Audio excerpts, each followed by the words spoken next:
ঘড়িতে তখন ভোর 6:30। ঢাকার আকাশে তখনও আলো ফোটেনি ভালো করে। অন্যদিকে দিল্লি ঢাকা থেকে 1822 কিলোমিটার দূরে হলেও সময়ের দূরত্ব কেবল আধ ঘন্টা পেছনে। সেখানেও ভোর হওয়ার অপেক্ষা। একটি পুরনো বাড়ির জানালায় বসে একজন বয়স্ক মানুষ তাকিয়েছিলেন দূরের আকাশে। তিনি কিছুক্ষণ পরপর চা রাঙা কাপ থেকে চুমুক দিচ্ছিলেন। চোখে ভারী চশমা, ঠোঁটে একরকম বিষণ্ণ তৃপ্তি। এই মানুষটি স্বৈরাচারী শেখ হাসিনা। 2024 সালের 5ই আগস্ট এক অভূতপূর্ব গণ অভ্যুত্থানের দিনে তিনি গোপনে দেশ ছেড়ে পালিয়ে গিয়েছিলেন দিল্লিতে। আজ 2025 সালের 5ই আগস্ট পেরিয়ে গেছে, অর্থাৎ পুরো 1 বছর কেটে গেছে। অনুপস্থিতির পরও তার ছায়া যেন ঘুরে বেড়াচ্ছে বাংলাদেশের প্রতিটি অলিগলিতে। আর সেই ছায়া এখন এক ভয়াবহ খেলা খেলতে প্রস্তুত, যে খেলা শুধু রাজনীতি নয়, গোটা রাষ্ট্রযন্ত্রকে নড়বড়ে করে দিতে পারে। অনলাইনে ছড়িয়ে পড়া এক ভয়ঙ্কর অডিওতে তিনি বলছেন, আমাকে দেওয়ার শাস্তি তো নেবই, কিন্তু তার আগে ওই যার মামলা দিয়েছে সেই 200 জনের হিসেব করে নেব। কণ্ঠটি কাঁপেনি, বরং শীতল ছিল। কথায় আছে, রাজনীতিতে কেউ হারিয়ে যায় না, কেবল দৃশ্যপট বদলায়। শেখ হাসিনা এখন দৃশ্যপটের বাইরে, কিন্তু নিয়ন্ত্রণের সুতো কি এখনো তার হাতেই? এই প্রশ্ন যখন অনুক্ত, তখনই ঢাকার নির্জন গলিতে একের পর এক ছোট ছোট অদৃশ্য ঘটনা ঘটছে। কেউ একজন হঠাৎ নিখোঁজ হচ্ছে, আরেকজন রাতের আধারে ঢুকে পড়ছে কোনো মিডিয়া অফিসে, চুপি চুপি বলে যাচ্ছে, তৈরি থাকো, বড় কিছু আসছে। 1 বছর আগে যারা ক্ষমতার কেন্দ্রে ছিল, আজ তারা যেন ছায়া হয়ে ছড়িয়ে পড়েছে রাষ্ট্রের আড়ালে।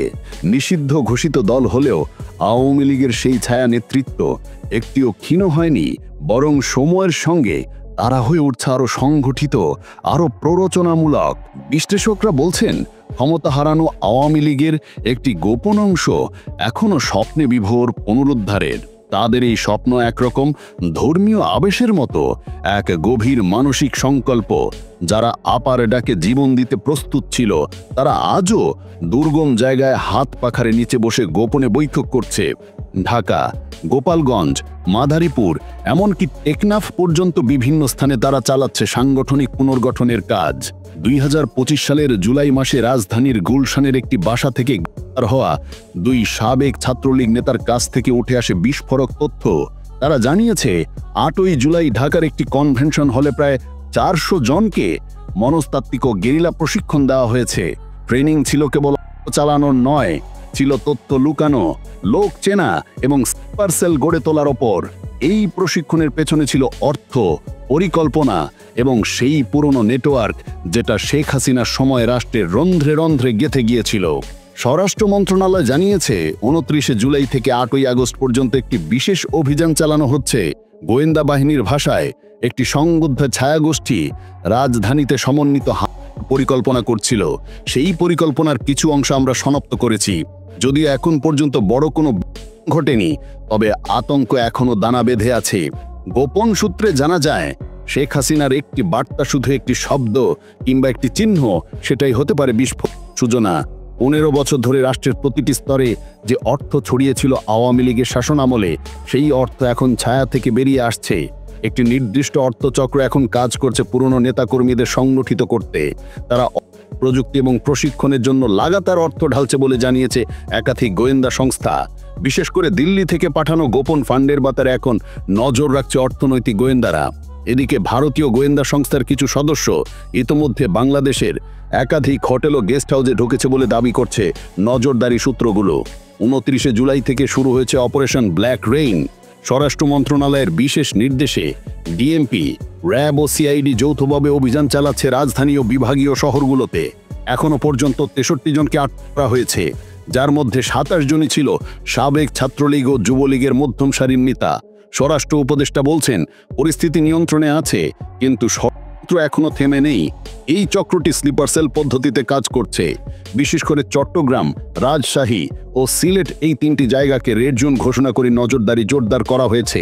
নিষিদ্ধ আওয়ামী লীগের তরফ থেকে এখন পর্যন্ত সরাসরি কোনো বিবৃতি আসেনি, কিন্তু অনলাইনে ছড়িয়ে পড়া একাধিক অডিও বার্তায় শেখ হাসিনার কণ্ঠে পাওয়া গেছে ক্রুদ্ধোচ্চারণ। আমরা ইন্ডিয়াকে যা দিয়েছি সেটা ইন্ডিয়া সারা জীবন মনে রাখবে। আমরা হারিনি, শুধু থেমেছি। যুদ্ধ এখনো শেষ হয়নি। এই ধরনের উক্তির ব্যাখ্যা এখন গবেষকদের হাতে।